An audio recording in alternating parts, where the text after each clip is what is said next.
Hi everyone. आज मैं stuffing वाले दही बड़ा की रेसिपी आप लोगों के साथ शेयर कर रही हूँ, जो मैं अपने घर पर किस तरह से तैयार करती हूँ। तो ये देखिए, खाने में बहुत टेस्टी लगता है, सॉफ्ट भी होता है, बनाना भी आसान है। आप इसे तलकर भी बना सकते हैं और स्टीम पर भी बनाकर तैयार कर सकते हैं। दोनों तरीके से कर तैयार कर सकते हैं। गर्मी में ये दही भल्ला ठंडा ठंडा खाने में बहुत ही अच्छा लगता है।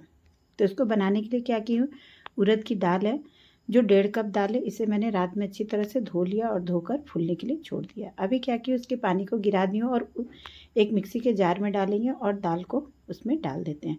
लेकिन हमें दाल वाला पानी को नहीं डालना, इसे अलग से पानी डालें या बर्फ़ के टुकड़े डालकर इसको बारीक पीस लेंगे। लेकिन इसे ध्यान रखना है कि बहुत कम पानी डालकर इसे हमें पीसना है। काफ़ी ये गाढ़ा रहेगा, तभी जा कर के स्टफिंग करने में सुविधा होगा। अगर ये दाल पीसने में पतला हो जाएगा तो स्टफिंग करने में बहुत दिक्कत होगा, इसलिए इस बात का भी हमें बहुत ध्यान रखना है। फिर तो देखिए, यहाँ पर दाल कितना गाढ़ा मैं पीस कर तैयार की हूँ और इस तरह से हाथों की मदद से इसको खूब अच्छी तरह से फेंटेंगे। इसे इतना फेंटना है, 10 मिनट के आसपास फेंटेंगे कि बिल्कुल रुई की तरह हल्का हो जाएगा और इसका कलर भी बिल्कुल चेंज हो जाएगा, वाइट जैसा दिखने लगेगा। तो यहाँ देखिए, मैं पानी में डाल रही हूँ ना, तो ये बिल्कुल भी पानी में ना घुल रहा है और ना ही ये डूब रहा है। तो इतना इसे फेंटना है कि देखिए किस तरह से पानी में रुका हुआ है, ऊपर की ओर तैर रहा है। तो इतना हमें इसे फेंटना है। अब ये जब अच्छी तरह से फिट गया है, तब इसको साइड में रख दी हूँ और इसके लिए स्टफिंग बनाकर हम तैयार करते हैं। तो स्टफिंग बनाने के लिए मैं 2 चम्मच नारियल पाउडर ले रही हूँ। आपके पास अगर नारियल पाउडर नहीं है तो नारियल गोला है, उसका काले वाले पार्ट को हम छील लेंगे, या नहीं भी छीले तो भी कोई बात नहीं है। उसके बाद उसको हम कद्दूकस कर सकते हैं, या फिर कच्चा नारियल उससे भी आप कद्दूकस करके इस्तेमाल कर सकते हैं। तो नारियल की जगह पर आप तिल को भी हल्का सा भून करके उसको भी दरदरा पीस कर भी इस्तेमाल कर सकते हैं। तीसी फ्लैक्सीड जिसको बोलते हैं, उसको भी आप इस्तेमाल कर सकते हैं भून करके, या सिर्फ ड्राई फ्रूट्स का भी बना सकते हैं। तो स्टफिंग बनाना अपनी चॉइस है। तो मैं ली हूँ इसके लिए, नारियल है, किशमिश है और काजू को छोटे छोटे टुकड़ों में काट ली हूँ और मीठा होने के लिए थोड़ा सा गुड़ डाली हूँ, जिसको भी बारीक बारीक बिल्कुल काट ली हूँ। उसके बाद अब इसको क्या करें कि अच्छी तरह से इसको मिलाएंगे। इसको इतना मिलाएंगे ना, रगड़ कर के इस तरह का भुरभुरा हो जाएगा, गुड़ अच्छी तरह से इसमें मिल जाएगा। तो यहाँ पर देखिए, स्टफिंग भी बनाकर तैयार कर ली हूँ। तो चलिए अब इसको बनाना शुरू करते हैं, दही बड़े को। तो यहाँ क्या की हूँ कि जो ग्रॉसरी आता है ना, जिसमें सामान आता है कुछ भी, उसी पॉलीथीन को मैंने लिया है। उसके बाद उसको कटिंग करके अच्छी तरह से धोकर साफ़ कर ली हूँ।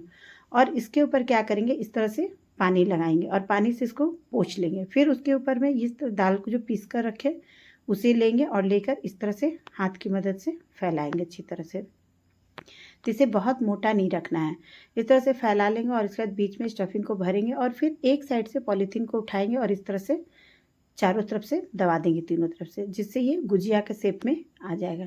आप गुजिया के शेप में बना ले, गोल बना ले, जैसी आपकी इच्छा वैसे बना सकते हैं। मैं गुजिया स्टफिंग वाले ही बड़े को बनाकर तैयार की हूँ। तो इसी तरह से देखिए दूसरे को भी बना रही हूँ फिर। लेकिन प्रत्येक बार हमें पॉलीथीन को पानी से भिजाना है, हाथ को भिजाना है और इसके बाद इसको बनाना। तो ये बनाने में बहुत ही आराम रहेगा और आसानी से बन जाता है, किसी तरह की कोई परेशानी नहीं होती है। तो देखिए, इस तरह से गुजिया बिल्कुल हाथ में अच्छे से आ जाता है और धीरे से हम इसको तेल में छोड़ देंगे। अगर पॉलीथीन में बनाना नहीं चाहते तो हाथ में भी इस तरह से बना सकते हैं। दोनों हाथ को भिजा लेंगे, हाथ पर इस तरह से फैला ली हूँ, फिर इसमें बीच में स्टफिंग रख दी हूँ और इसको चारों तरफ से अच्छी तरह से बंद कर देंगे। जब ये अच्छी तरह से बंद हो जाएगा देखिए, तो इस तरह से फिर धीरे से इसको तेल में छोड़ देंगे। तो ये गोल गोल भी बनकर तैयार हो गया, या फिर गुजिया के शेप में भी आप बनाकर तैयार कर सकते हैं। तो इसी तरह से देखिए, दूसरे को भी बनाकर हाथ में दिखला रही हूँ। इसी तरह से पानी से इसे फिर भिजाएंगे अपने हथेली को और इसको फैला लेंगे दाल को। और दाल को फैलाने के बाद फिर बीच में क्या करेंगे कि स्टफिंग को डाल देंगे और डालने के बाद में इसको अच्छी तरह से चारों तरफ से बंद कर देंगे और बंद करने के बाद धीरे से तेल में छोड़ देंगे। और इसी तरह से सारे को हम डालते जाते हैं, जितना एक बार में कढ़ाई में आ सकता है उतने को डाल देंगे। और डालने के बाद में इसको हम मीडियम फ्लेम पर सेकेंगे जब तक ये सुनहरा ना हो जाए।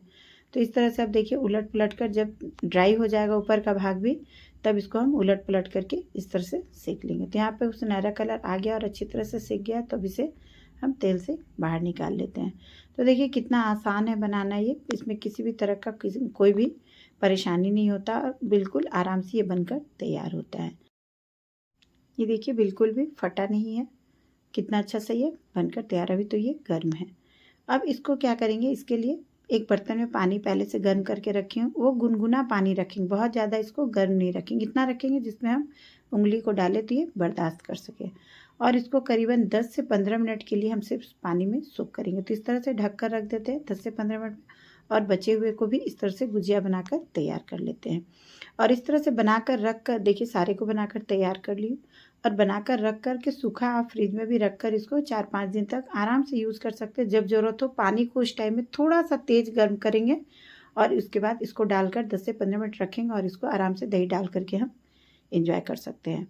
तो अब देखिए, जो पानी में डालकर रखी थी उसे भी डाले हुए 10 से 15 मिनट हो गया। तो अब इस तरह से उसको हल्के हाथों से दबाएंगे, बहुत ज़्यादा कसकर नहीं दबाना, नहीं तो ये फट जाएगा। और फटने के बाद ये बिल्कुल सॉफ्ट है तो सारा स्टफिंग बाहर आ जाएगा।